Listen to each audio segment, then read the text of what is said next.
So we're going to give just a second for our attendees to be let into the webinar. And here they come.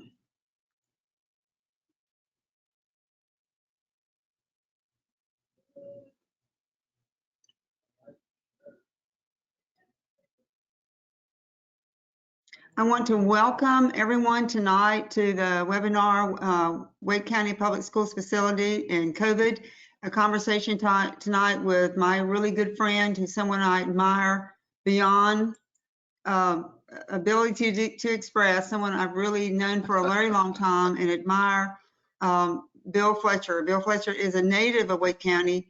Before building his residential real estate practice at Keller Williams Realty, Bill has enjoyed a 30-year career in broadcasting, marketing, advertising. Bill started 2 Boy Scout units near and dear to my heart, since I have a lot of Boy Scouts in my family, and serves on the Wake County School Board in his 17th year. Bill, I have to pause there for a minute. 17th year. Longest serving board member as far as I know. And I knew Bill back in his first term on the school board and then when he returned. Bill leads a team of Rotarians focused on improving literacy in young children, something that a lot of people, Lynn and I, share his love for reading and getting books in the hands of children. Lynn serves on the Library Commission, which also does the same thing. So we all share a keen interest in literacy, and Bill, you've done a remarkable job on that.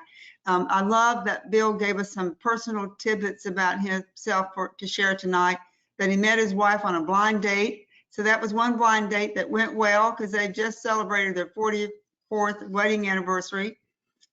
His 3 children all went through the public Wake County public school system, and now they are grandparents to 4 very precocious, I have to agree with that, grandchildren. So Bill, it is really a pleasure to have you here with us tonight. I've looked over the slideshows that slides you put together. I'm very excited. I think our guests are going to be also go away tonight learning a lot about what's going on with facilities and COVID. And I do want to tell everyone who's listening, we're going to do the best we can to get through a lot of material and leave some time for questions and answers. If we don't get to your question, it's okay. You put it in the chat box. I'll make sure I get an answer from Bill. And when we send out, we'll send you a follow-up email with anything we weren't able to cover or figure out tonight. So we also are recording this webinar tonight. It'll be posted tomorrow, and hopefully you can share it with your friends and families that you think missed a great webinar, which it's going to be. So now I'm going to turn it over to Lynn, who's going to get us started on our discussion tonight. And this is Lynn. I was going to introduce you, but would you take a minute just to introduce yourself? Sure. My name is Lynn Edmonds. I've been involved with Great Schools in Wake since we started 10 years ago in 2010. We're celebrating our 10th anniversary this year. And I am the outreach director for both Great Schools in Wake and our parent organization, Public Schools First NC. Thank you, Bill, for doing this. We really appreciate it. Little bit of a hot seat, but we will take care of you. And I'm going to be watching the chat box for questions. I want to reiterate to the audience that we have, we do not allow audience members to ask their questions directly. In other words, we're not going to unmute you and do it through audio. So please use the chat box. Yvonne and I both will be monitoring that as we go along. And we do need to get started because we've got a lot of material. We're first going to start talking about our capital plan and how the COVID impacts on the budget are going to impact things like renovations and the building of new schools, things like that. And then the second half of the webinar will move into the opening of schools for the 2020-21 school year. Thanks, Bill. Thank you, Lynn and Yvonne. It's my pleasure to be here and to share information about what's going on with our local public school system. I want to begin by saying I have been an advocate for our public schools. I'm a product of the public schools, and I believe our community benefits tremendously from a strong public school system that develops young people into strong citizens and attracts business to our community. So I am adamant that we need to support our public schools in every way that we can, and look forward to this conversation. I've been asked to talk about the facilities plan. I want to give a little background. Several years ago, the county commission and the school board were at each other's throats. And then some new people were elected, and we started talking to each other differently about how to solve problems instead of how to irritate each other. And out of that conversation between the school board and the county commission came a different way for financing schools. We came up with a 7-year rolling capital plan that the county committed to fund at a level of about $350 million a year. Now, prior to that, the school board had been very involved in saying, well, we need to have a bond referendum. We need to do this. We need to do that. And the reality was the county commission had the authority to raise money in different ways. And so the school board said, okay, we're going to tell you what schools we need and what renovations we need, and put together a budget that will support the expenditure of approximately $350 million for capital improvements every year. And we'll leave it up to you to figure out how to fund it. And the county said, we're happy to do that. We've got one of the few AAA bond ratings in the country, which is a great benefit to our citizens and taxpayers.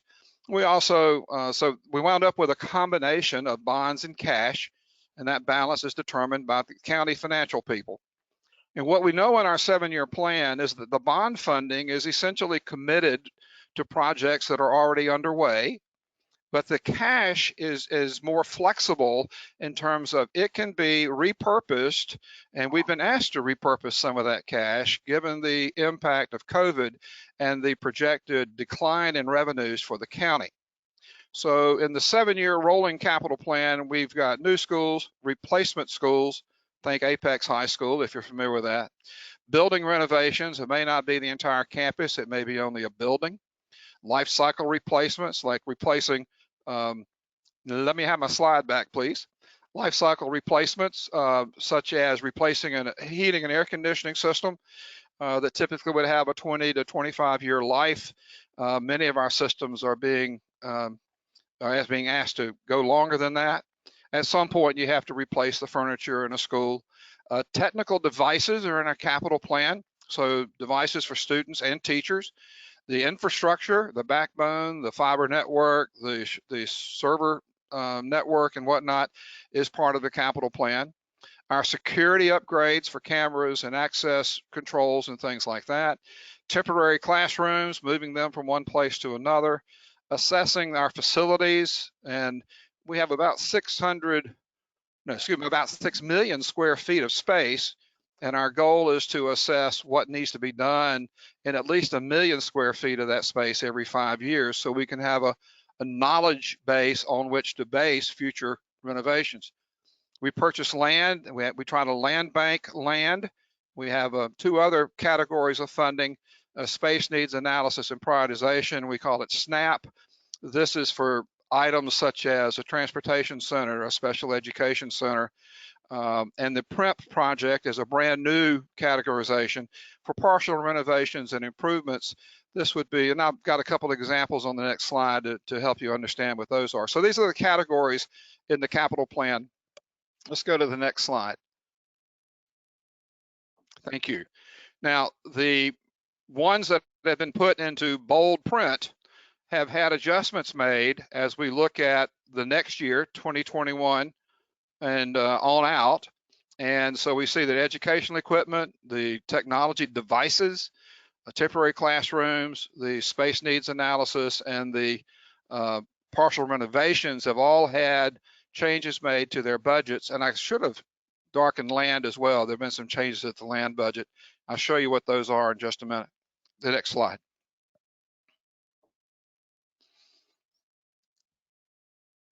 All right, so on technology devices, the capital budget, which is this portion of the capital budget, is the cash budget.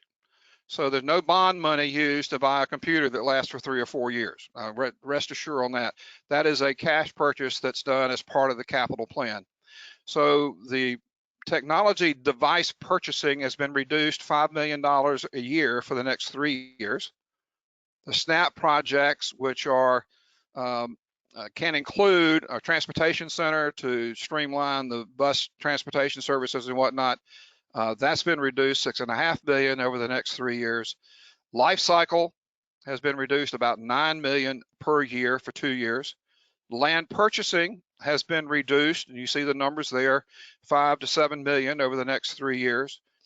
New schools, only one new school has been postponed, and that would be an elementary, one elementary renovation has been postponed. No planned new schools have been postponed at the moment. And then the program contingency, which is typically there's a line item about, we could stand a 5 to 10% overrun on a budget. So that program contingency number has been cut, and you see it's been reduced by $4 million over the next 2 years. So all of that as money that the county has asked to come back and to not spend on capital, but to stay in the county budget so they can figure out how to deal with their revenue shortfall. And the school board, our school staff and county staff work together to figure out what the county could stand, what the school system could stand. And we have approved that by the board and presented a resolution to the county that they fund the revised plan that would reflect those reductions in cash expenditures in the near term. Yvonne, can you go back to the previous slide? Yeah, my internet is acting flaky, and I'll click on something and it jumps back and sometimes too forward, and I apologize, Bill. There we go. These are the changes based on COVID. I wanted to ask you, can you break it down a little more in the sense of, we've always got renovation projects going. So are you able to tell us like who was expecting to have a major renovation? Well, they have, those haven't been delayed. If they've been bid, they're going to be built. All right. That's why that funding's in the bonded portion of the capital plan. Right. So the changes that are here are in the cash portion of the capital plan, with the exception of the elementary school renovation that's been delayed from 25 to 27. And that school had not been identified, which school it would be. It was a placeholder saying, we know we've got more than 100 elementary schools, Swift Creek Elementary, Briarcliff Elementary, Fuller Elementary, schools all over the county are at the end of their useful life, Sure. need to be refreshed or renewed. So this renovation is not, the school that it's intended for has not been identified in this plan. Great. So we're still able to look out 5 years, 6 years, 7 years to assure that there's a funding stream. I will say one thing is that the budgeted amount in our capital plan remains relatively constant each of those 7 years. And we all know that with inflation and increased costs of building materials and building, the actual cost of a building will go up. So over time, that $350 million might actually provide less effective capital construction. But we in the county know that. We're talking about that. This is not the time, given the financial crunch that we're in, to attempt to address that, but it is on the table, and we will work together with the county to figure out how to make sure we can build what needs to be built out in those out years, 5, 6, 7 years from now. Great, thank you. Okay, Yvonne. So when we have our schools, and right now the state has passed a calendar that says traditional calendar schools will start August 17th. They will start with in-person classes. Distance learning is not permitted in the week of August 17th by state law. Year-round schools have greater flexibility in when they start. The traditional date in Wake County would be they were going to start July 8. Most people believe that's too soon because we don't know yet today what the state and the Department of Health and Human Services is going to set down as minimum standards for opening schools. So the year-round start date that's under consideration is August 3rd. The board is currently reviewing calendar recommendations from staff, and we will make that determination at the first meeting in June. Hey, Bill, I'm sorry to interrupt you, but can you just repeat that for those in the back, as they say? The school calendar is dictated by the state. Is that correct? That's right. The school calendar is dictated by the state. And this year, they've amended their previous statute to say that traditional calendar schools must start on August 17th. And the first week of school, those 5 days, may not be remote learning. They have to be in-person classes. Now, there's greater flexibility for the multi-track schools, the multi-track year-round calendar, as most of our multi-tracks or year-round schools in Wake County are multi-track. And we've had to really work hard to make sure we get the instructional time into our multi-track calendar. When you take 4 weeks out of it and you still have the children that need the classroom time in staggered sections or tracks, the intersessions have had to be compressed, and vacation schedules adjusted, etc. So that calendar is on the table for review by the community and approval by the board on I guess it's June 2.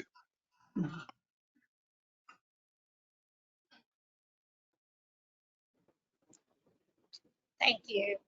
So, I apologize, my No, you're throat's good. getting dry. Go ahead, Yvonne.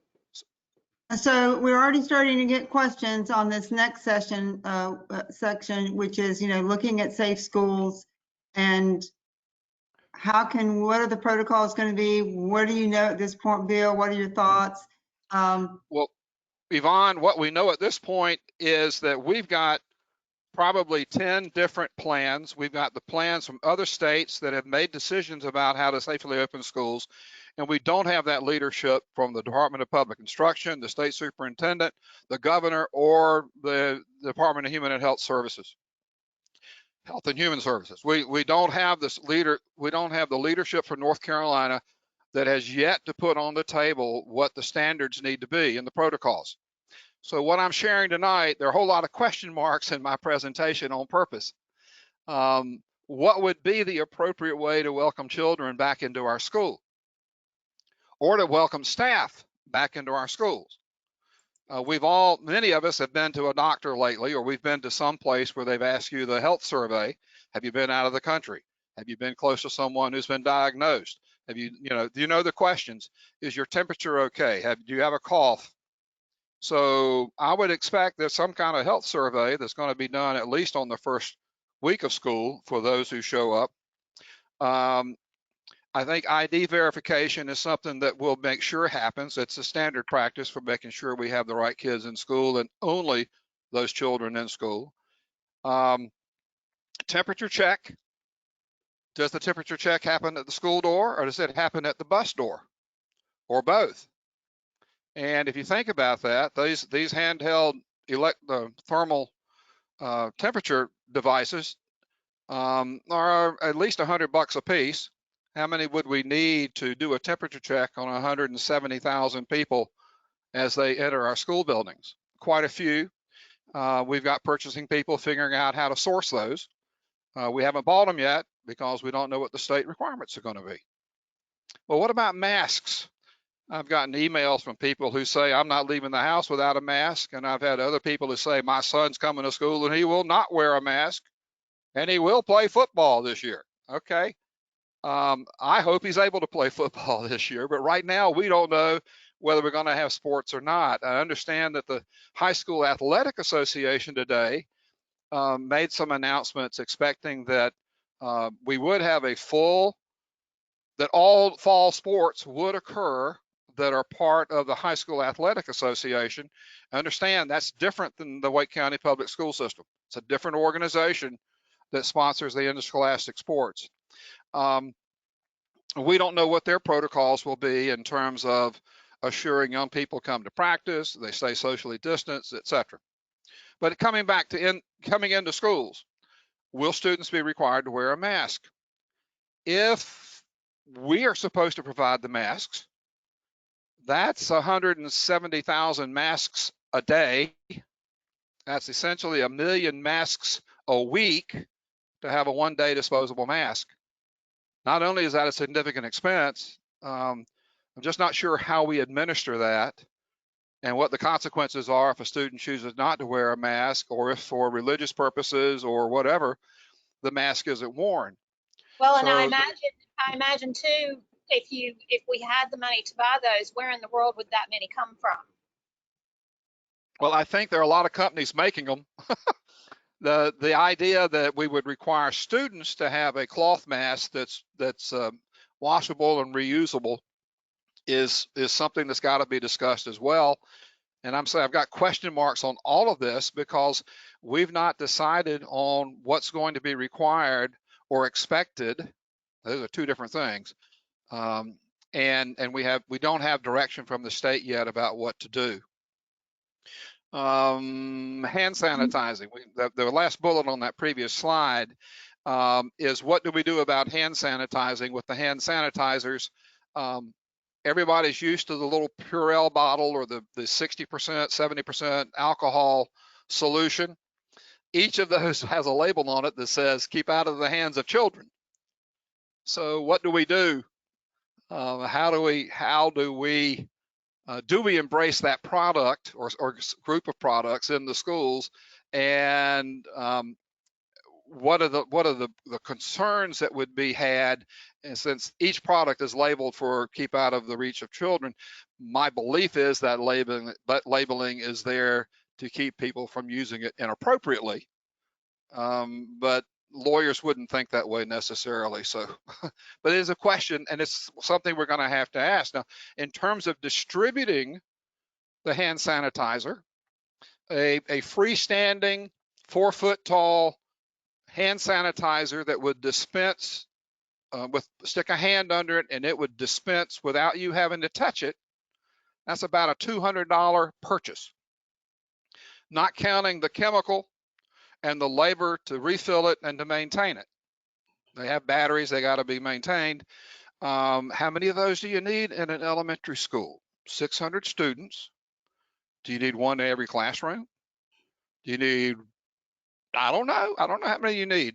And now if you're looking at 100 elementary schools and you need 10 of them in elementary school, that's 1,000 at $200 a piece.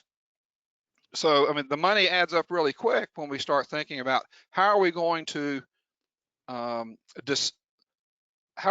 young people develop good sanitation habits and execute those fully while they're in school and outside of their parents' vision, to support a healthy environment for themselves, their peers, and the teachers. And that's a great question.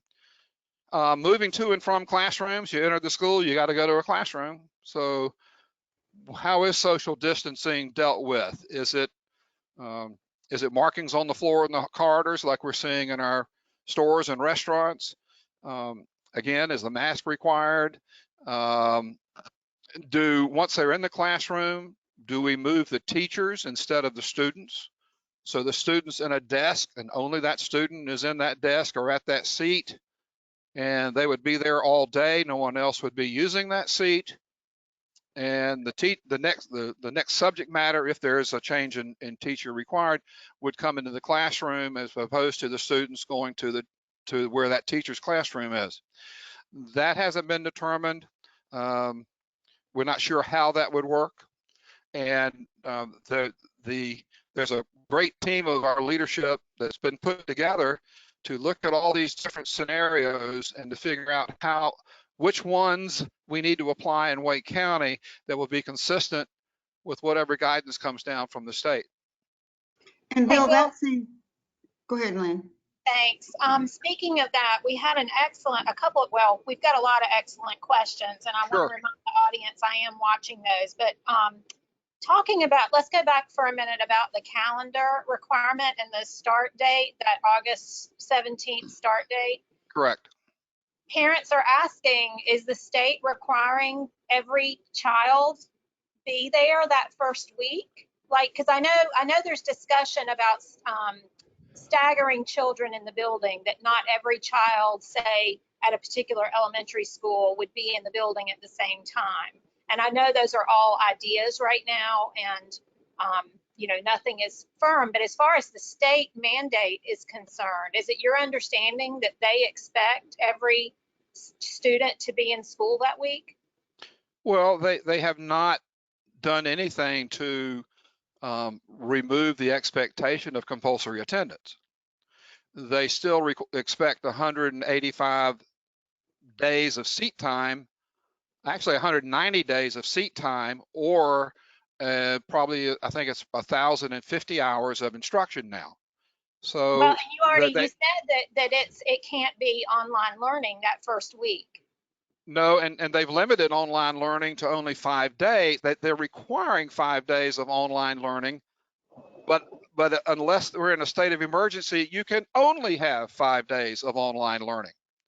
What I don't think the state knew when they passed that part of the law was that requires the parents of 162,000 children to not go to work on those 5 days. And there's got to be some childcare at home, just as there is today, and the challenges that's presenting for people who are working from home. Well, people who are not working from home but go back to an in-person job, and now the state says, well, because we've got remote learning today, you've got to miss work and stay at home.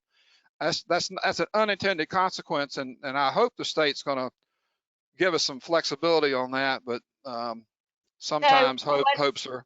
I'll say this, I'm not going to put this on you, but I would recommend that everybody that's got that concerned about children physically being in the building that first week of school, get on the phone or in your email to your state legislators. It is a state issue. It's not our local decision. That's right. So a lot of this is being decided by the state or not decided by the state, and Wake County Public Schools and you all are left with trying to figure all this out. Thank you. I'm sorry, Devon, go ahead. It should be noted, though, that NC State University, for example, is going to come back to class and compress their schedule so they can finish before Thanksgiving. Yeah, when they go home for Thanksgiving, the students will not come back from any of the UNC universities. So that's they're starting August the 10th. Yeah, until January. Yeah. Mm-hmm. So I understand parents' concerns. Will it be safe for my child to go to school? And I talked to our student assignment people today, and I said, do we have any idea how many people might keep their children at home?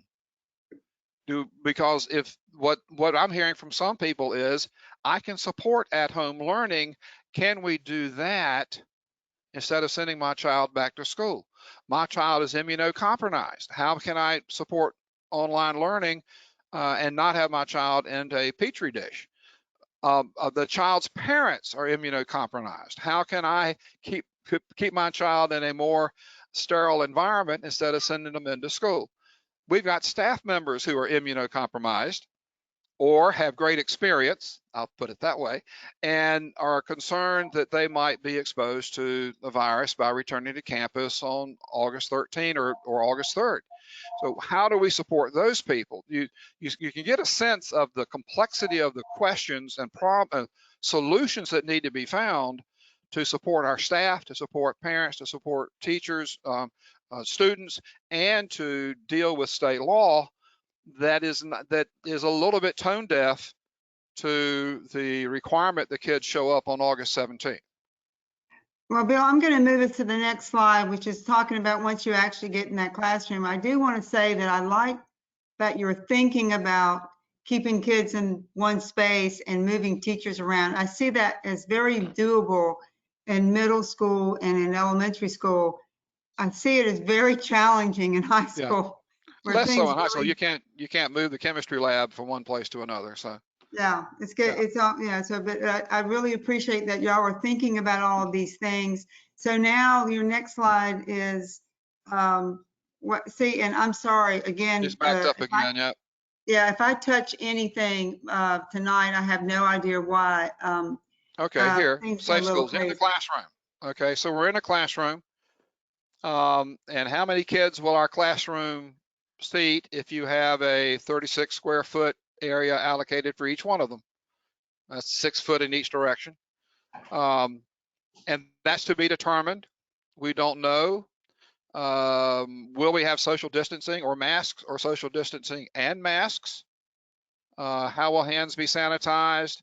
A hard surface cleaning. It's on long, and there's another slide later on, but in all likelihood, the cleaning of hard surfaces in the classroom is going to be left up to people in the classroom. And we may have some special, I'm not going to call it a chemical, because it's actually a solution that kills germs, but doesn't have a lot of the byproducts that a disinfectant type product typically has. And we're trying to find $1 million to make that product available in all of our schools. Well, Bill, I will tell you that question, the very first point you made, social distancing, is the #1 question we've gotten tonight and every time we talk about reopening schools, that parents are really concerned or interested in how are we going to take those classrooms and how we're going to spread kids out. Well, fortunately, in the K3 area, we are down to a smaller number of students per classroom. Our more modern classrooms were 1,000 or maybe a little more square feet at this grade level. So 20 students times 36 would be 720 square feet. Of course, you've got cubbies and desks and resource counters and things like that in the classroom that make it a little, it's a little smaller than 1,000 by the time you start measuring square feet. So our staff core group is going to be looking at how do we do that. Again, we've got the expectation of 1,050 hours of instruction, and it's difficult to accomplish that if only half the kids are in the building every day. So how are we going to do that? And that's what our central people are working on. We're happy to receive thoughts from folks about, or ideas about what they think we might be able to do. There's been talk about an A-B schedule, which means over a 2-week period, each group of kids would be in the building for 5 days. So Tuesday, Thursday, Monday, Wednesday, Friday, and the other group would be opposite. Again, that creates all kinds of childcare issues for families. So I need to provide childcare 2 days this week and 3 days next week. Really a challenge logistically for families. We need to be cognizant of that. We don't want to create mass latchkey kids. That's not going to be positive for our educational environment. Let me go. While we don't have direction on that yet. Okay. If we don't have space, we really don't have. You've seen the struggles we've had to reduce class size from 25 to 17 at K3, and we don't have space to reduce class size more for the upper grades, and even more so in middle schools. So it's going to be a challenge, and we're going to have some creative ways to deal with maintaining social distancing. Let me speak to student the needs for student resources to be cleaned. If we will have classroom computers, calculators, math manipulatives, particularly the younger kids that use these blocks and things. So all those things are going to have to be cleaned. At this point, it's not a paid janitorial service that will clean those, and there's not clear expectations on who will be responsible for that, but I would guess it's going to come down to someone who's in the classroom most often, and that would be the students and the teacher. But we'll have to see what happens. It is interesting. I'm associated with the YMCA as a volunteer board member at one of the Ys, and to open summer camp, they've got all kinds of challenges relative to the equipment that students use, that their campers use. For example, a kickball. Somebody picks up a kickball and then somebody else wants to pick it up. That ball has to be taken away and sanitized before they can use it again. Well, our gymnasiums are going to be pretty much the same way. How do we sanitize the athletic equipment that we use in our PE program? Because we know classes rotate through every 35, 40 minutes. Those are some challenges we'll have to learn how to address. Next, please.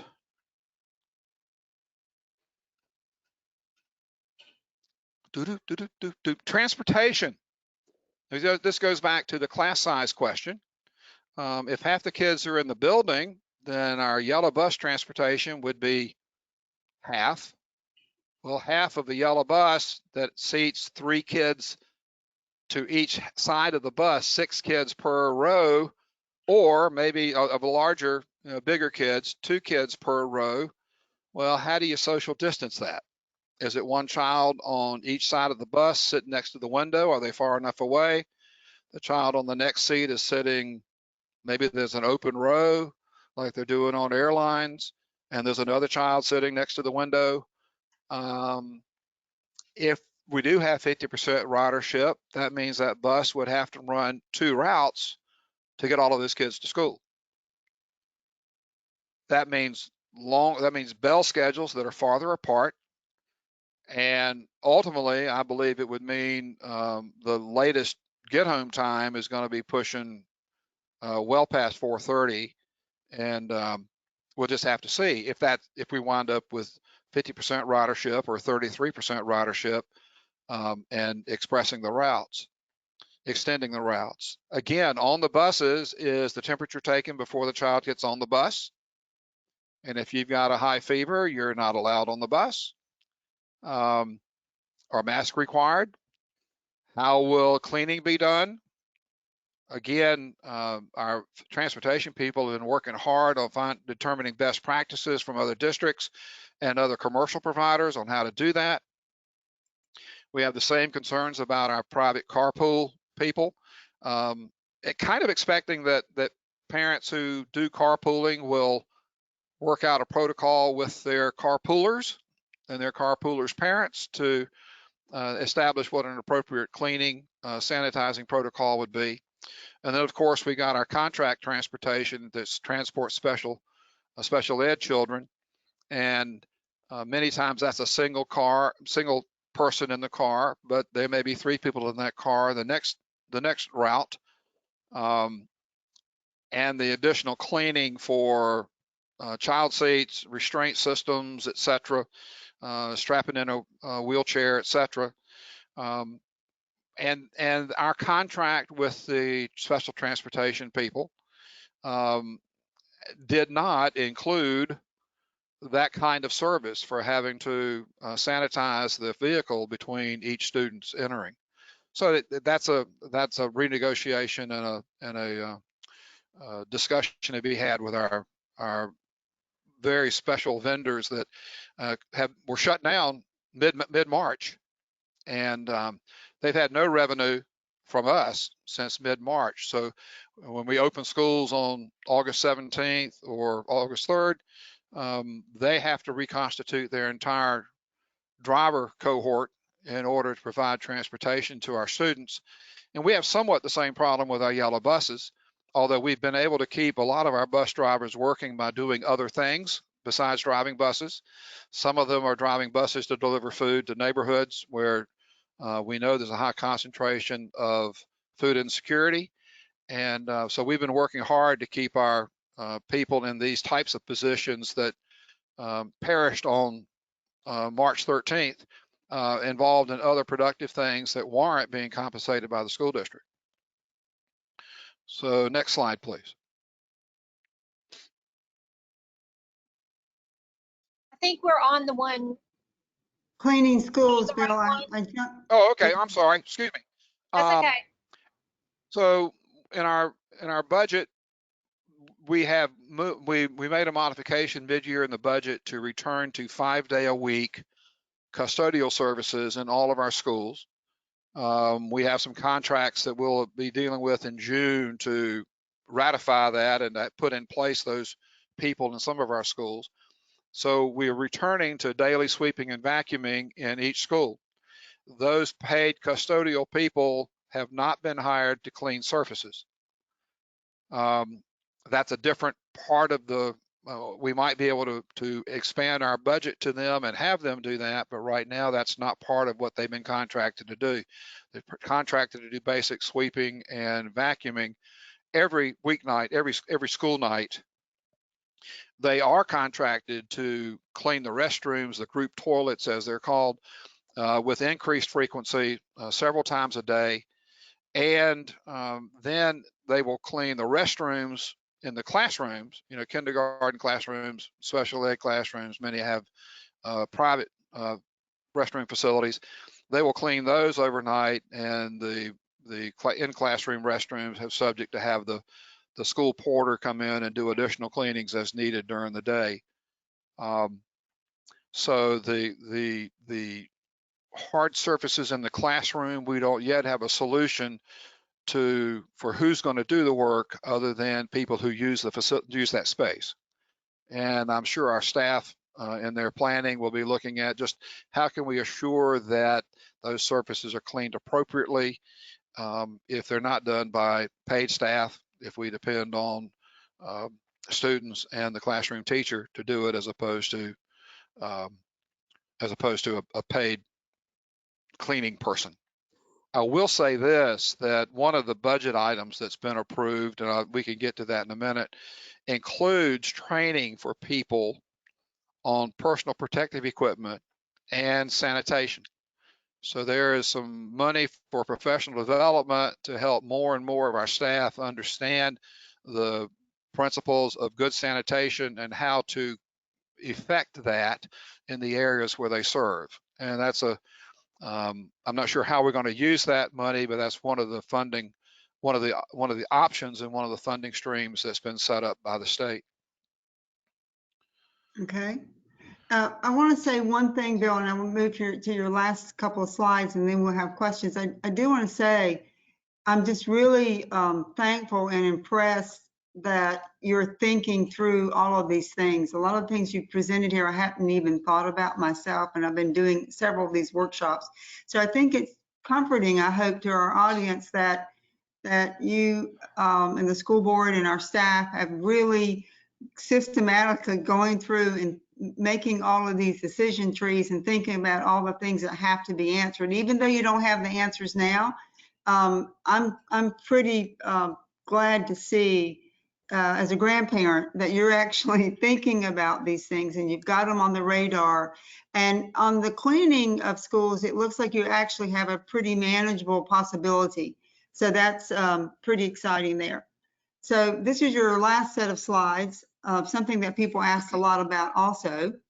Okay, in this past academic year, and for a couple of years, our standard has been to have enough devices, enough county-owned devices in the school to have a 3-to-1 ratio. And we have a lot of students who could bring their own device to school, and they brought their personal devices to augment, we called it Bring Your Own Device, BYOD, and to augment that 3-to-1 ratio. And you think about the 3-to-1 ratio, it supports the idea of collaborative learning, 3 people sharing a computer to do a project, that kind of thing. Most people, a lot of people expect that we should be at a 1-to-1 ratio. And frankly, after the fact that we had to go to remote learning, we deployed resources to support every student who needed support. Now, we may have a family that's got a desktop computer at home and 3 school-age children. Well, 3 school-age children could not be on that one computer to go to 3 different classes at the same time every day. That household needed 2 more devices in order for those students to be able to participate in the distance learning.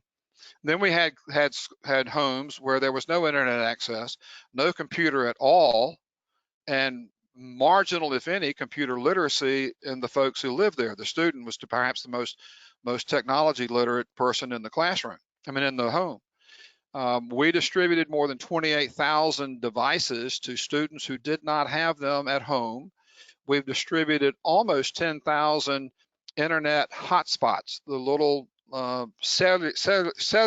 cellular telephone type device that that you connect to the internet with. Each of those devices had to be programmed with firewalls and our security protocols to prevent access of inappropriate websites and things like that. Student security online is a huge, huge issue. We don't need non-teachers, non-students interacting with students on our network. That's security is just as important online as it is in a physical building. And so that's been a key issue for us as we dispense these devices. Now, what we've done is we have, in some ways, cannibalized classroom sets that were in many of our schools in order to get a device in every student's hand. Right now, our technology people are working day and night to replenish those classroom sets in the school. And you see here, we intend, with funding is still a challenge, we intend to continue to support having students have a device at home that is internet connected so they can do remote learning, do their homework, can go back and look at lessons that teachers have put online and improve their learning and their student engagement. We intend for that to move to a 1-to-1 ratio, pending funding, by the end of this current academic year. So we've crossed the bridge, if you will, to saying someday we'd like to saying now we need to provide that resource both in school and at home. Now, we do hope that students who have a device at home and are taking care of it will choose to bring it to school and use it at school. So then they are using their device. It is their germs that are on it, no one else's, and they can take it back home with them because they won't need to share it at school. That protocol, that system of support for students will be worked out, and it'll be deployed through our schools as the devices are made available to get us to this 1-to-1 level. I expect it'll probably start in elementary and work its way into the upper grades over the year.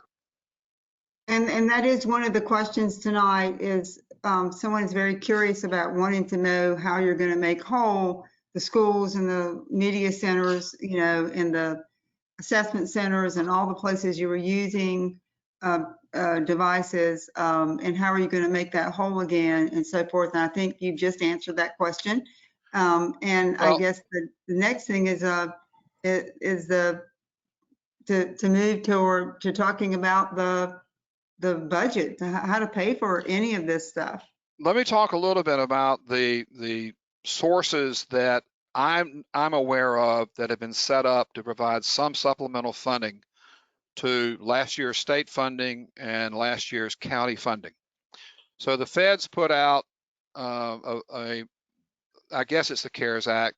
The state got $356 million, and the state has allocated 24.4 of that to Wake County.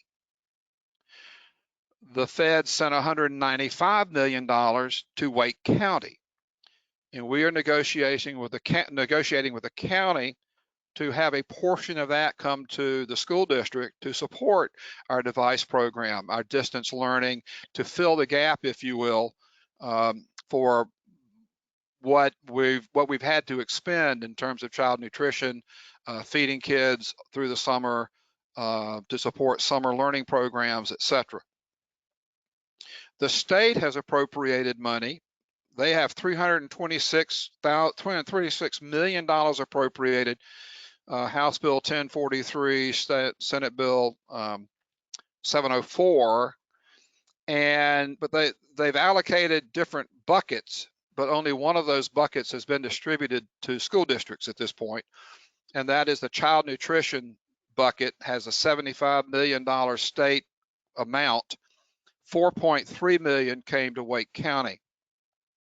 Now, we have for years said, well, Wake County's got 10% of the ADM student population in the state. We could project 10% would come to Wake County.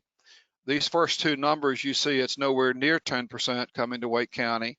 There are different formulas that are used to determine how to distribute this money. So we're a little bit at a loss to predict the other three categories in terms of what we might get. Those other three categories are summer learning, devices, and mental health services.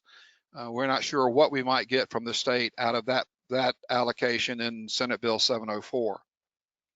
In addition, Governor Cooper has $50 million that he has allocated across the state for support of child nutrition services and feeding services during the time we were out of school. And in the summer, Wake County got $3.8 million out of that $50 million. And the governor has another $95 million, as I understand it, that's dedicated to K-12 or higher ed or some combination. He has not said yet what he will do with that funding. So right now, we're expecting $24.4 million to come in from the feds, right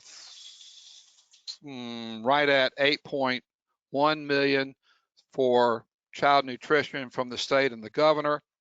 It's open at the moment what our portion, how Wake County government will choose to share the $195 million with the public school system. And we'll be in conversations with them about that. And even tomorrow at their work session, our staff will be presenting the needs of the school district to the county commission and part of their discussion tomorrow on the county's budget. This might be a good time, since you mentioned that.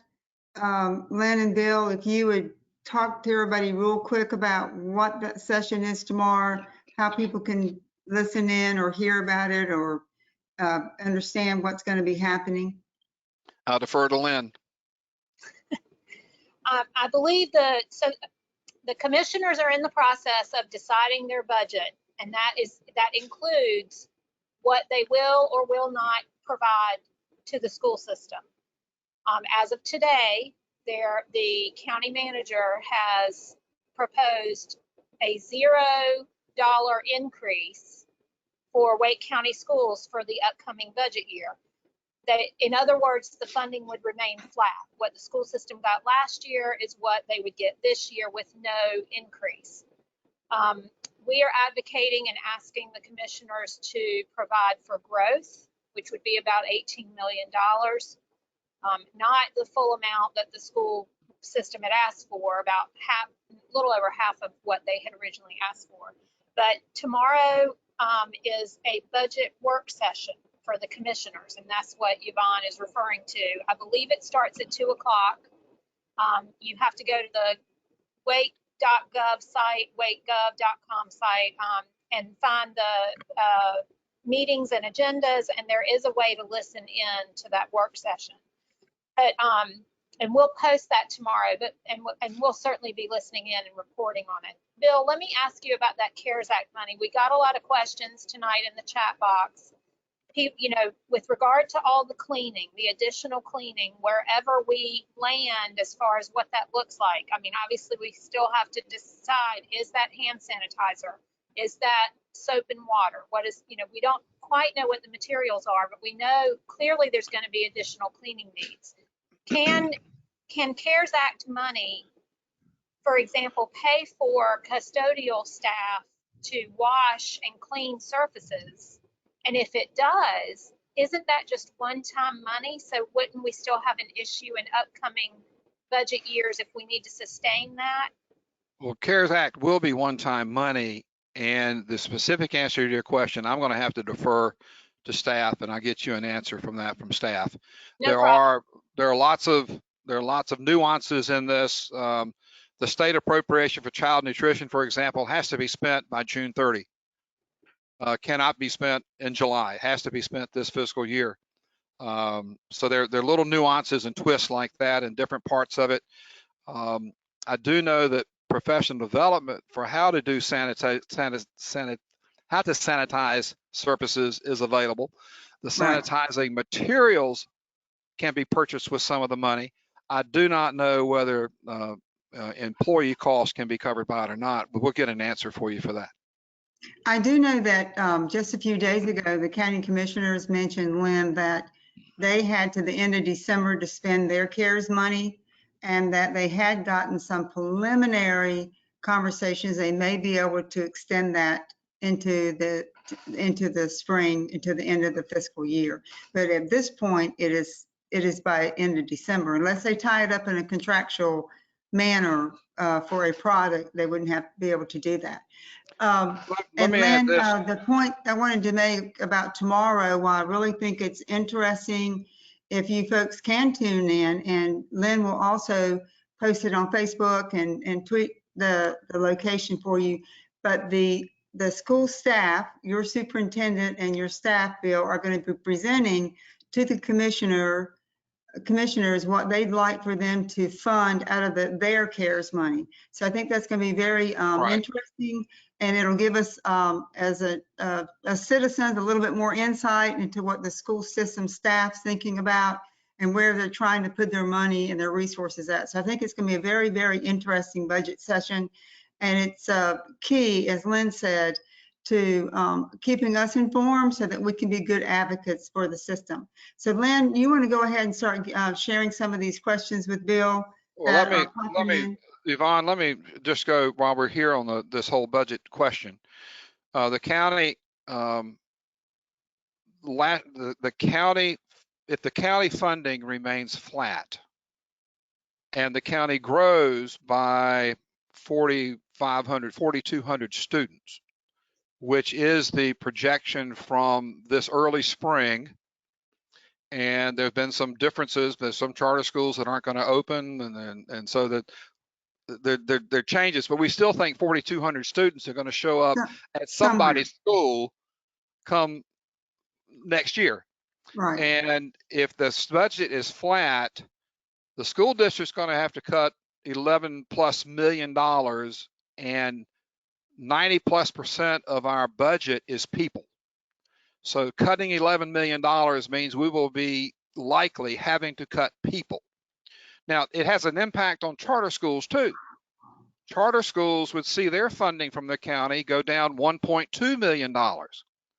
So they would also have a financial challenge moving forward as well. So since the county allocation to the school district is shared on a per student basis with charter schools, then the funding stream to the school district also affects the funding stream to the charters in Wake County.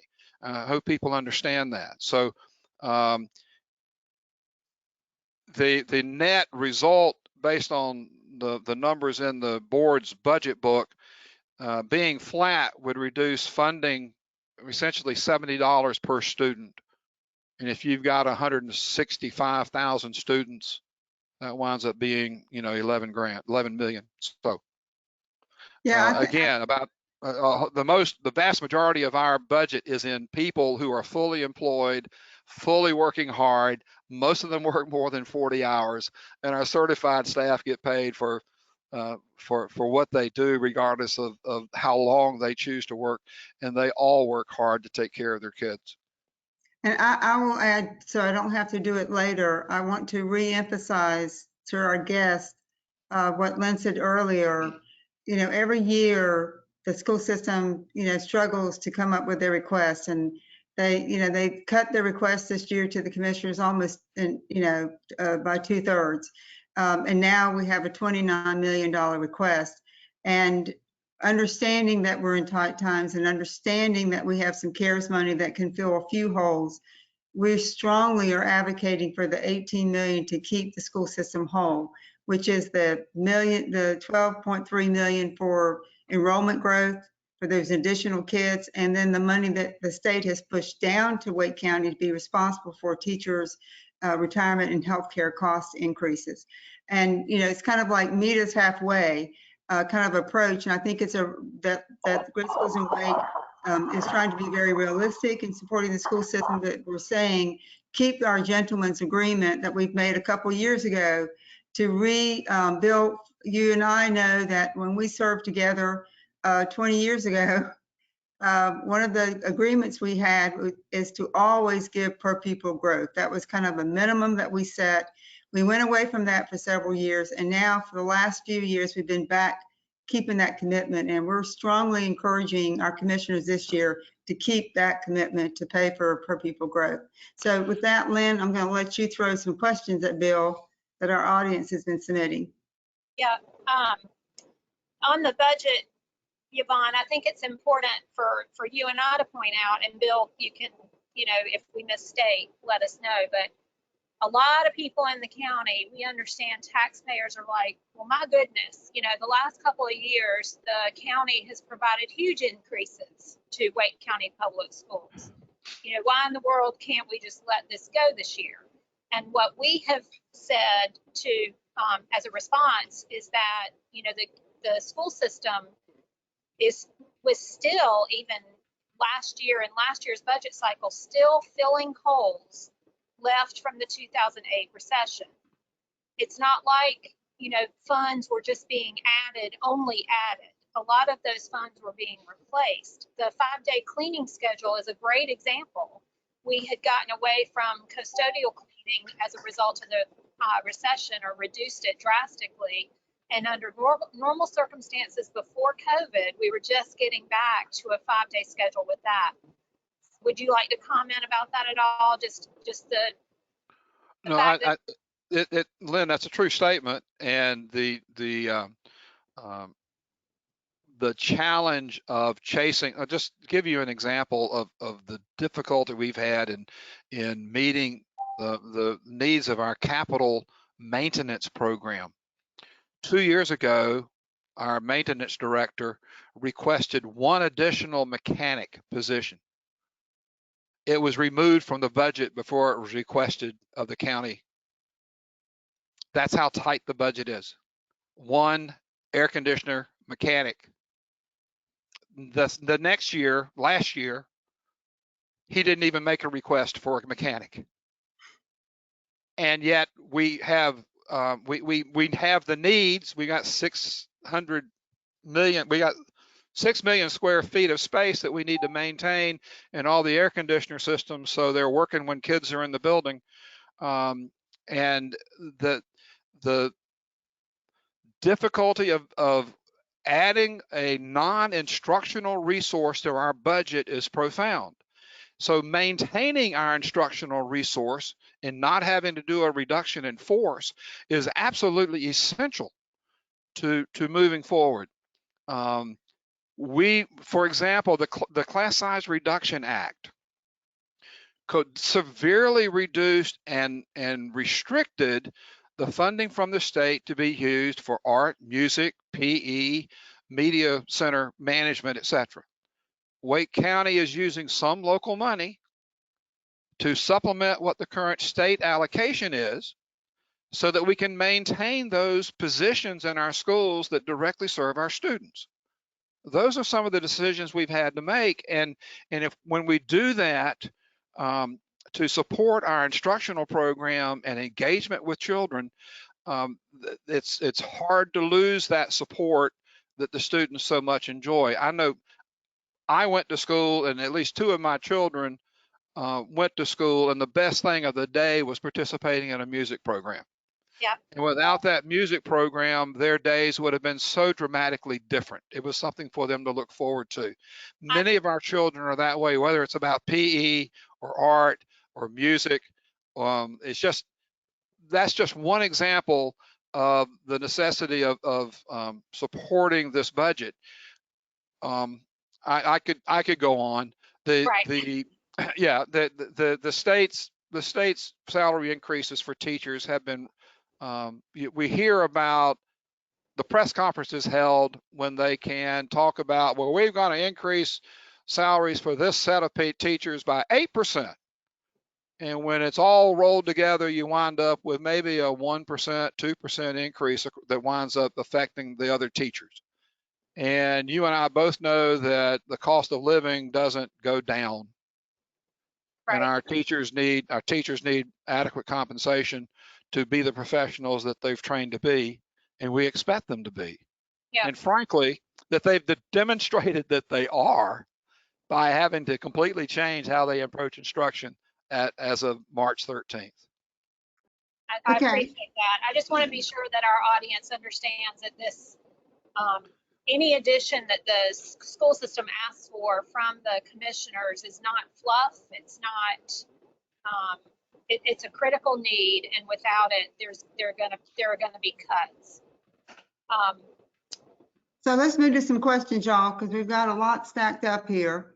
Some of these, Yvonne, have been addressed, but if you see one that we have not covered. There's several here. Bill, one of the things that someone's asking here is they're interested in if y'all talked at all about if kids do get sick at school or they're determined to have a temperature at school. Is there any way, how will y'all handle that with parents? Will you let people in the school system know? Have y'all talked about any of those communication and notification issues? I'm not sure how different that is from what we have now. Okay. A child has a 100-degree temperature. The parents are called, don't come back till he's been without a temperature, without medication for at least 24 hours. All right. So I think that kind of protocol is in place. Right. The question specifically, somebody wanted to know if there's a COVID case, a confirmed COVID case at a particular school, whether it's a student or a staff member, would the parents be notified? Obviously not personal information, but just would parents be notified that a positive COVID case had been found at the school? And at this point, thank you. I appreciate the clarification. At this point, we've been relying upon the Department of Public Health to take on that responsibility.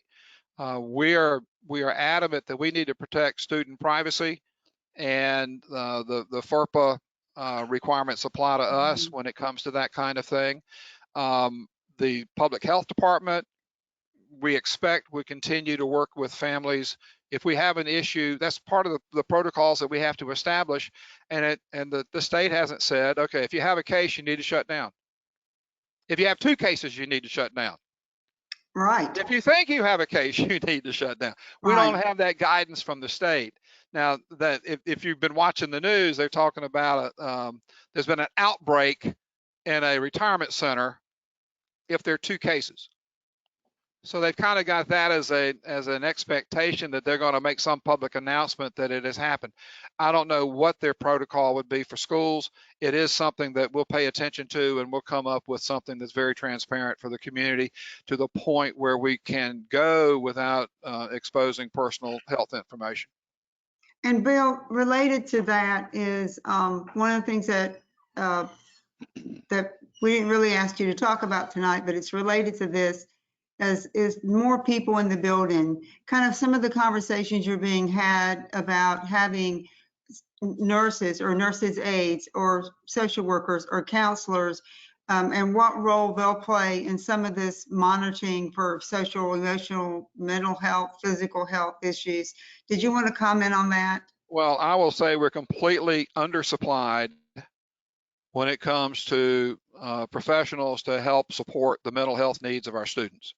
And that was the case before COVID. It will be the case after COVID and for an extended period of time.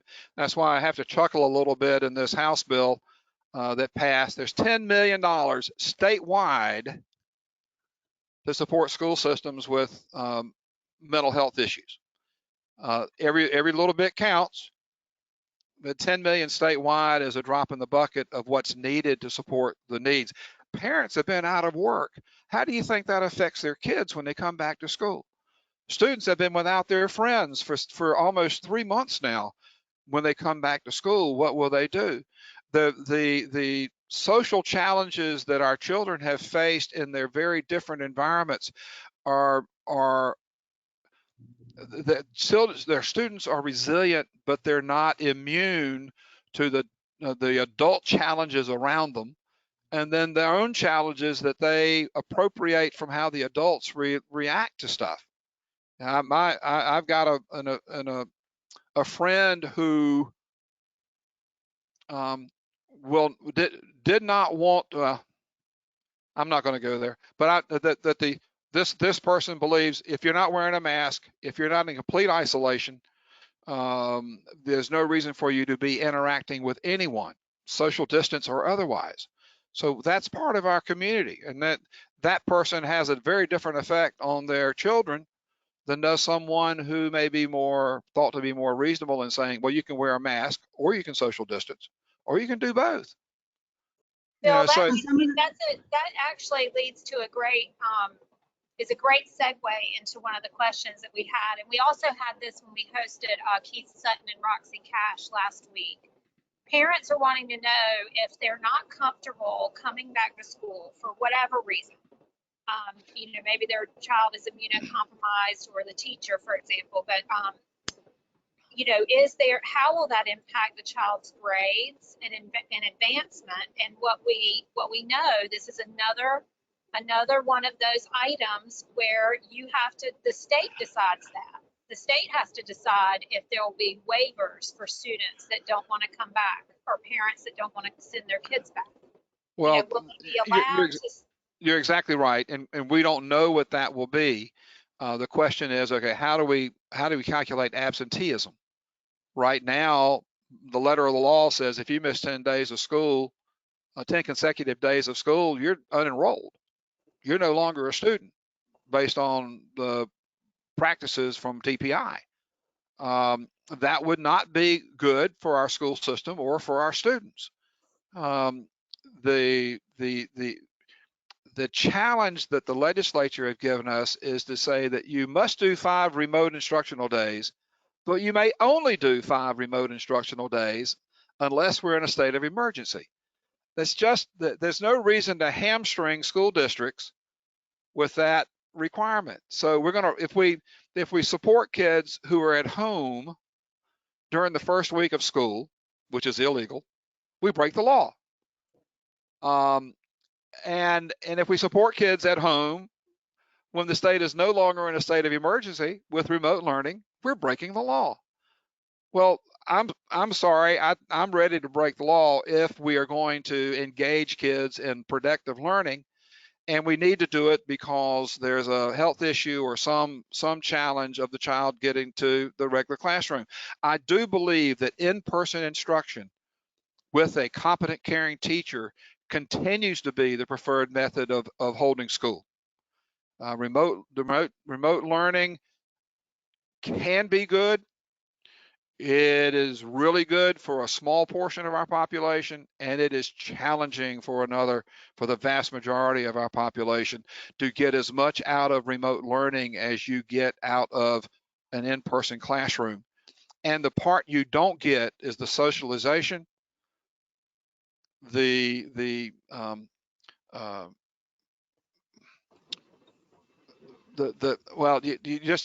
Education is about relationships.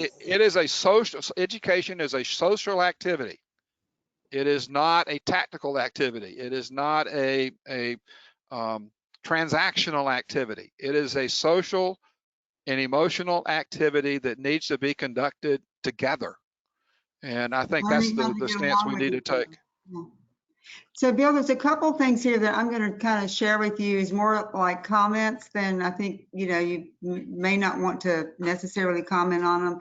But some folks are here saying that they support having a combination of online and in classroom, that they think that would be, that a lot of parents would support that. Some folks are suggesting things like, can we use other space like stadiums or outdoor areas or gymnasiums for classrooms? I don't know if you want that one you might. Well, I think that's legitimate. Can the media center, we've used the media center for classrooms for years just to deal with overcrowding. The cafetorium could be set up where you've got classroom instead of eating. Most people are thinking that meals served at school are going to be eaten in the classroom.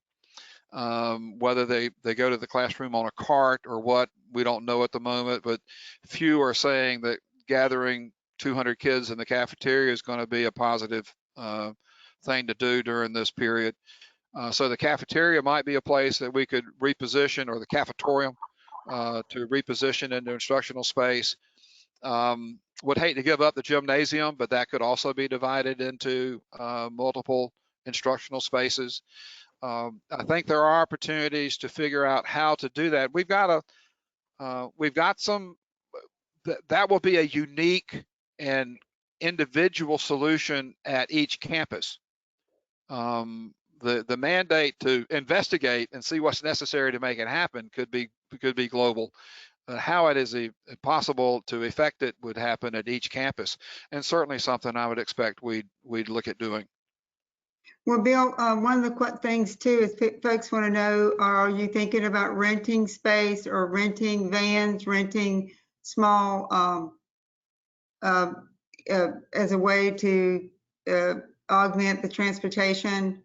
Have you looked at, are you thinking about ways to use some of your CARES money to rent space or to rent transportation vans? Well, we have in working order some 900 buses. We have on a regular basis about 700 people who are willing to be our drivers. So the challenge is not the vehicle, it is the driver who has a CDL and is willing to work our work schedule. We just got starting pay for drivers up to $15 in December of 2019, and with our work schedule, they can work at least 30 hours, which would qualify them for benefits as well. So becoming a bus driver for Wake County does have that extra benny of getting state benefits, particularly the health benefit for the employee. But our challenge has been recruiting and retaining drivers, not the equipment per se. So that it's really more of a driver issue. Now, that's one reason we contract out our special education transportation, and we've transferred that portion of our recruitment responsibility to our contractors. And they may have the same challenge recruiting drivers we do. In some cases, we're competing with each other for the same person. And the question is, how many people in Wake County want to drive a bus or a van with school children in it? And we need more recruitment. Tonight, and all of these great things that you're thinking about, the school system and the staff are thinking about, adding more people in the building, having more services, whether it's people coming in to clean, people coming in to do grab and go breakfasts, lunches, people coming in to help monitor children's health or help monitor the hallways and the bathrooms, you know, make sure the sanitizers. Well, let's hold up there just a second, because it may be that we restrict folks who come into the building to employees and students. Right, and I'm talking about more staff, not right. Okay, parents. all right, and that's something. Well, the teachers are saying here two things. One, they're saying we need more staff, we need more hands in the building. Teachers cannot clean their rooms, be the nurse, be the janitor, be the counselor, you know, and instruct. And so they're saying kudos, are excited that if you're talking about adding more bodies in the building for helping, not us visitors, but to help, you know, monitor the bathrooms, make sure kids are monitoring their health, make sure we have folks to do extra cleaning and those things. And they're saying, please, please, please. Well, Yvonne, I would like to say we are looking at adding those kinds of people. What I said earlier was we have tremendous needs to support the mental health of our students, and that is inadequately funded at the moment. How we accomplish the daily cleaning tasks in our schools is a complicated issue, and our team that's being led by Lloyd Gardner, the chief of staff of the superintendent, that's one of the things they're going to have to figure out how we do it. I know teachers have had too much on their plate for the last 2 decades, if not longer, and the state has systematically removed the support, classroom instructional assistants, etc., and reduced even when you do have an instructional assistant, they're restricted to student work days, to student days, and not there to support the teacher otherwise. So and adding personnel, it's going to be difficult to add personnel given the budget and the expectation right now from the county that we're going to be on a flat funding. Even if we get the 18 million that we're talking about, it's going to be difficult to add the personnel to remove that responsibility from teachers. And we've got 10,000 teachers. It's I'm sympathetic to it. I'm not sure we've got a near-term solution. Hey, Bill, Well, speaking of Bill, teachers, they want to know, we have a couple teachers on in the audience. I'm sure more than a couple, but a couple have asked, are teachers being consulted on the reopening plans? Like, do Well, you have teachers on it's Lloyd's team? it's my understanding. I do not know the composition of Lloyd's team. That's a good question. I'll ask tomorrow. We've had teachers involved in our calendar committee, and apparently a lot of teachers have taken exception to what the calendar committee has put forward. And so we're being lobbied by a teacher representative in each of our 9 districts to have conversations about what needs to happen. And I'm happy to continue that conversation. Our superintendent has had teacher advisory groups every year that I've been on the board, and I don't imagine that they're being forsaken when we're making such key decisions as to reopen schools and how to do it safely and from their point of view fairly.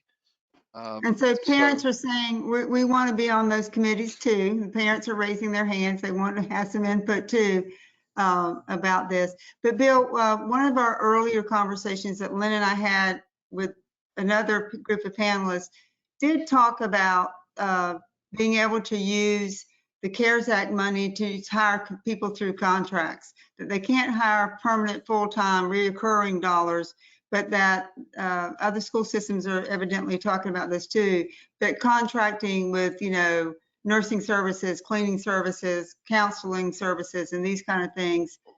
So I just throw that out there. It's more of a comment. In my research today with our financial people, contracting for mental health services can be done with some of these funds. Contracting for something other than mental health services, I'm not sure would be covered. But again, the amount of money available, if there's 10 million statewide, Wake County on the best day would get $1 million to support that activity. And that doesn't go very far across 162,000 kids. Well, Bill, but isn't that an opportunity for the county's CARES money? The county's going to have money to give you guys. Won't that be an opportunity there? Well, let's say this, that the county already is funding the nurses that are in our schools. Thank you, county. We appreciate that. That is not the nurses need to have a doctor's authority. We don't have the doctors in the school district. The health department does. So the county is the right person to fund the nurses. The other professionals can be funded through us.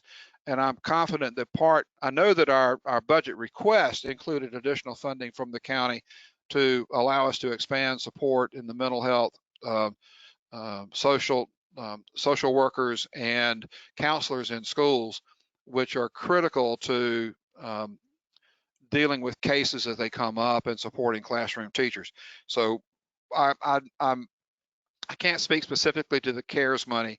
I can speak to the fact that our request to the county and our budget request, the board's budget request, included some funding for that. Whether it comes out of CARES money or other money is not really our concern. The concern is that we have the resource to provide to our children. And so I can't speak specifically to your question, but that's a broader answer than you may have wanted. No, I think that it just goes to show what a tough place that the school system is in right now, because you have a lot of good thinking, you have a lot of good suggestions, parents and teachers are making good ones here, and you're in unable to really make a lot of progress until you get more feedback from how you can use money, who's giving you what money. But I do think it's encouraging to me personally to see that you're talking about this. One of the questions we had, and it might speak to your notion that you said a while ago about air conditioning. It says that that they're really concerned about making sure all the air conditionings work, that air conditioning and the flow of air and all these kind of things is related to, the likelihood of contracting Good air COVID-19? circulation and filtration is critical. Let me tell you, one of the unexpected blessings of this shutdown is that the maintenance staff we do have been able to execute an awful lot of the work orders that had been delayed when you have students in the classroom and you just can't go in and do some things. So our maintenance and operation people have been clearing a backlog, and just as we expect bus drivers to crank their buses up and make sure they're running properly and the tires have proper air pressure before they go on a student run the first of the year, we expect that our schools will be done the same thing too, that our air conditioning, our ventilation systems are working properly, the schools are clean, and when students do come in, it's going to be a clean environment with properly working air conditioning and circulation equipment. Okay, Lynn, did you see any more questions? We're both kind of looking through the chat box quickly. I had one. I don't know that you can answer this, Bill, but one of the teachers asked if students end up eating in the classroom, how would the teachers' duty-free lunch be able to happen? I have no idea.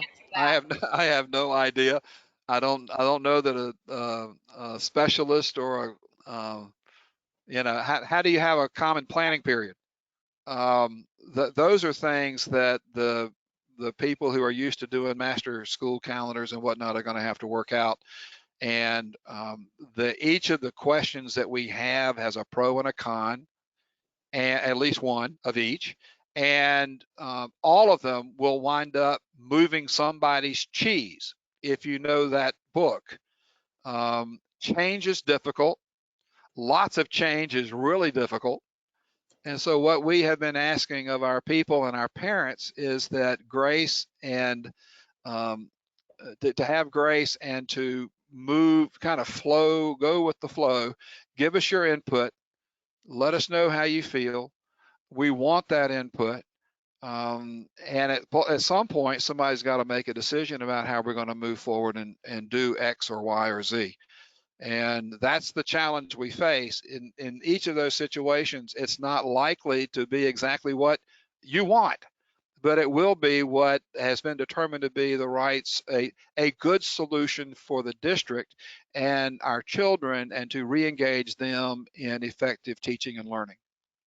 So here's a question. Someone said, my principal asked me not to include wipes, Kleenexes, hand sanitizers, etc. on the supply list for next year. Where will these items be coming from? Will the county be ordering these supplies in bulk for the schools? It is my understanding, yes. Also, you know, each of our schools has a supply of personal protective equipment that typically has been in the health room for the use by nurses and staff working with students. That use of PPE is probably going to be expanded a little bit. Again, we haven't ordered 1 million masks because the state hasn't told us what we need to do.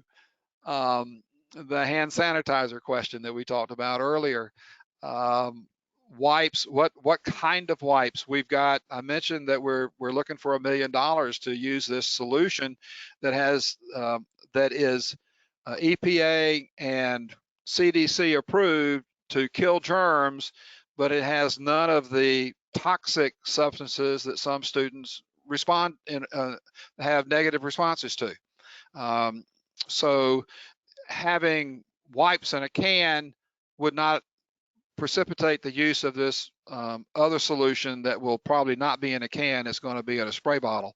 So that may be why I'm trying to put dots together. I don't know that particular, but I'm guessing that's why that they're going to be a school-based solution as opposed to a classroom solution for cleaning hard surfaces. Well, I can just share you with this for myself, working at a major university. They're not allowing departments to order anything anyway, because even if you do, you can't get it. You know, the companies are asking educational organizations to order in bulk because of that they get all kinds of reasons, and it actually would probably be more cost savings for the organization too than all of us individually trying to do that. So one thing, someone just made a comment, you might want to really also have people looking at how to maximize people walking to school. Is there some way that we could spend some time looking at the, walkways to school and trails and get people involved in thinking about that? So I'll share that out. I know there's not really no one's opposed to that. Yvonne, let's talk about that in just a second, okay? We can do a massive reassignment plan to maximize walking to school. Is that good?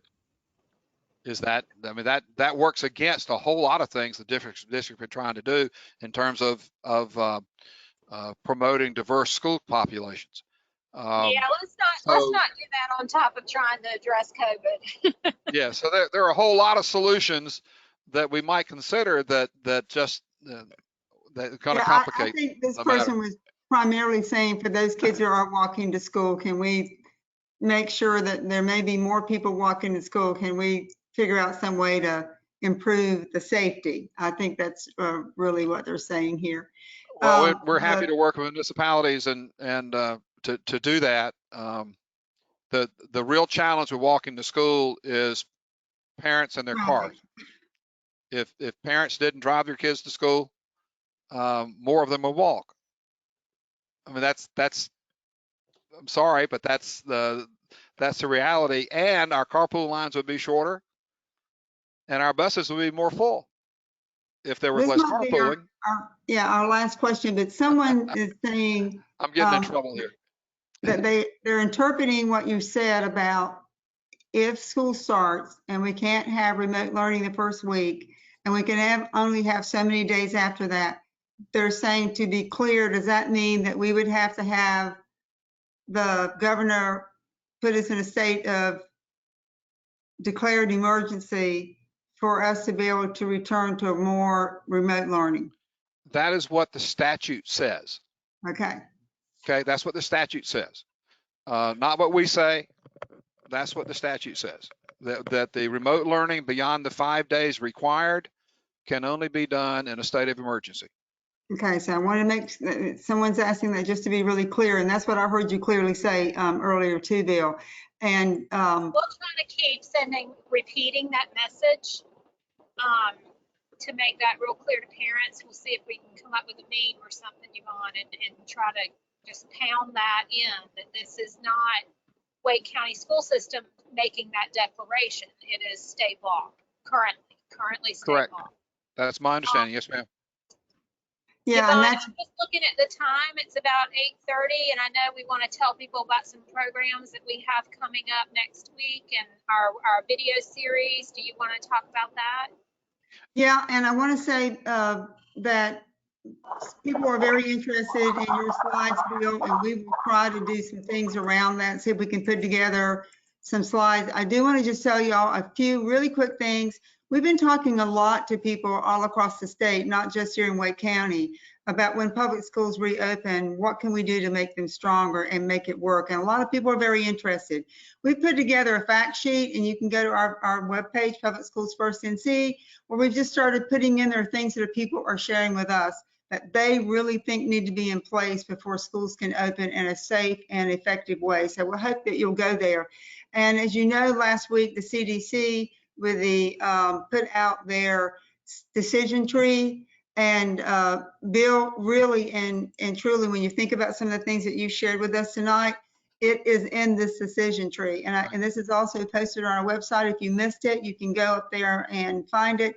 But all the things that you should be saying yes to in order to open a school safely. So a lot of things that Mr. Fletcher has been sharing with you tonight are absolutely in this thing. And then I want to, we always like to share with everybody before we leave any of our webinars that we understand right now the tremendous burden that is being created on our teachers in the classroom, and we're really going to be supportive of making sure they have the resources they need.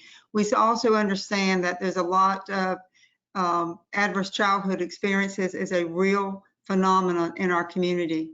before COVID, we knew that in Wake County, that at least 25% of our children were experiencing 2 or more ACEs, adverse childhood experiences, homelessness, domestic violence, mental health issues in the family and the home. So we know from what Mr. Fletcher said tonight that we expect with the mounting number of people losing their jobs, maybe losing their ability to have a home, the food insecurity that's going on, and the mental health issues around this pandemic will only increase that number of children who are going to be experiencing trauma related to this event. We have a wonderful section on our news, our website that talks about resilience and a lot of resources. And it's not shown here, but on here, there's another link to a page that's just about COVID and resilience and trauma and these things. And we really hope you will make use of that resource. And then our last thing that Lynn and I'd like to share with you and invite you to participate in is that on Thursday night, we're going to have another discussion, statewide discussion on this issue. It's going to be at 8 o'clock. You have to register, so go to our Facebook page and register. We have a teacher from Charlotte. We have a teacher from Durham Public School System. We have Christina Kushner, who's with the Wake County Board of Education, who's going to be on there representing a school board member. And we have Christina Spears, who's also from Wake County, the Office of Equity. Because one of the things that we know that is very important as we open our schools again is making sure that equity, making sure that all children have at least a fair opportunity or chance to have some of their needs addressed as we open our schools is considered. So I think it's going to be a really interesting and powerful discussion, and we hope that you'll register and you'll come tomorrow. And the good news is we've already asked questions, and I'm going to close by saying I hope that you will stay connected with us. The most critical thing that I think the community can be doing right now, parents, educators, public advocates like Great Schools in Wake and Public Schools First, is to gather as much information as you can, be connected, be interested, and learn and advocate for what you think is really needed. We have talked about briefly earlier tonight some of the key meetings coming up in Wake County. We are in, over the next 2 or 3 weeks, the budget cycle. This is the time to be interested in the funding for our public schools in Wake County. There are going, we put this in our newsletter that went out yesterday. If you don't get our newsletter in Great Schools in Wake, please do sign up to get our newsletter, because we're going to be talking a lot the next couple of weeks before the county commissioners vote on how they're going to spend their recurring money, what kind of money they're going to give our school budget, as well as how they're going to give us money for the CARES Act. This is the time to make your voices heard and your concerns shared. After June 15th, the vote will be in place, and then we'll move forward through the summer and we'll start school for year-round August 3rd. So we have very little time left the next 11 weeks. We hope that you learned a lot tonight and that you will join us to advocate for great schools in Wake, where we believe that every child deserves a high quality education, regardless of their gender, their sexual orientation, their race, their income, or their zip code. So thank you, friends, for coming tonight. Mr. Fletcher, I absolutely adore you. I thank you so much. Every time you send out a newsletter, if people don't get your newsletter, they should. Every time you send one out, Lynn says, "Did you read it?" I went, "Yes, I read it." And then we share it with 10 people we know, because we're always amazed at the high quality information you put in it. And we learn something with every one of your newsletters. And so even if you're not Mr. Fletcher's school board district, you should get his newsletter. You will learn something about the public school system. So thank you, Mr. Fletcher, for the 17 years. And we hope to have you back again sometime when you do have some answers to these questions and you do know what your pot of money is, so you can give us some more insight later this summer. Would you come back one more time? I'll be glad to. And folks who want to get on my newsletter, send me a note to my personal email, my business email, which is billfletcher@billfletcher.com. And Okay, I will there you add have it. Bill Is that Fletcher at personal? billfletcher.com, and I'll add you to that newsletter list. Thank you, ladies, for hosting this conference tonight. I've enjoyed doing it. I would love to get a copy of the chat if that's possible, so I can take these questions and share them with staff. Okay, All All right, right, thank thank you you. very, very much, Bill. Good night. Thank you, Lynn, and good night to all of our audience. Good Goodbye. night.